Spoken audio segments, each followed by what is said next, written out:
தூய ஆவியின் பெயரால் ஆமென்.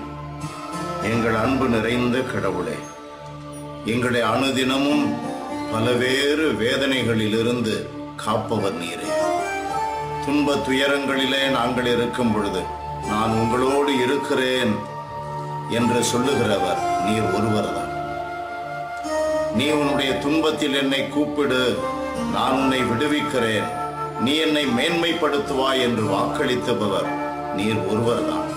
அன்பின் கடவுளே, உம்முடைய வாக்குறுதிகளுக்காகவும் நீர் கொடுக்கின்ற வாழ்விற்காகவும் நன்றி கூறுகிறோம். தீமைகளிலிருந்து எங்களை காத்தருளும், நன்மைகளால் எங்களை நிரப்பியருளும். உலக வாழ்விலே ஆண்டவரே, நாங்கள் அலைக்கழிக்கப்படுகின்ற வேளையில் மூழ்கி போகாமல் எங்களை காத்தருள வேண்டுமாய் ஜெபிக்கிறோம். நீர் எங்களுக்கு கரங்களை, உம்முடைய அருட்கரங்களை கொடுத்து எங்களை பற்றி கொள்ளும், எங்களை காப்பாற்றியருளும். வறுமையிலே இருக்கிறவர்களை, கடன் தொல்லையில் இருப்பவர்களை, மனக்குழப்பத்திலே இருப்பவர்களை, முடிவெடுக்க முடியாமல் இருப்பவர்களை நீர் கரம் பற்றி கொண்டு வழி நடத்தும், காத்தருளும்.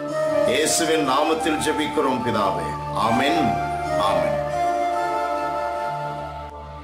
புனித மத்தேயு எழுதிய பரிசுத்த நற்செய்தியிலிருந்து வாசகம்.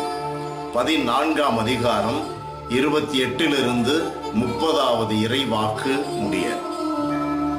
பேதுரு இயேசுவுக்கு மறுமொழியாக, ஆண்டவரே, நீர்தாம் என்றால் நானும் கடல் மீது நடந்து உம்மிடம் வர ஆணையிடும் என்றார்.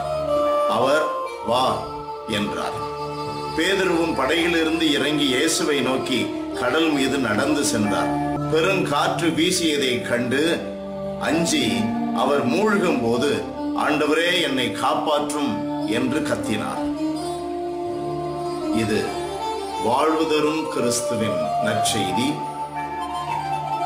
கிறிஸ்துவே உமக்கு புகழ். இயேசுவில் அன்பானவர்களே, உங்களுக்கு என்னுடைய இதயம் கனிந்த வாழ்த்துக்கள், வணக்கம். அன்பிற்குரியவர்களே, திருப்பாடல் 5:1 நாம் வாசிக்கிறோம், ஆண்டவரே, என் மன்றாட்டுக்கு செவிசாயும். திருப்பாடலிலே 50:15 வாசிக்கிறோம், ஆண்டவர் சொல்லுகிறார், உன் துன்ப காலத்தில் என்னை கூப்பிடு, நான் உன்னை விடுவிக்கிறேன். ஆண்டவர் வாக்களித்திருக்கிறார். திருப்பாடல் 3:3 சொல்லுகிறது, ஆண்டவரே, நீரே எங்களை காப்பவர்.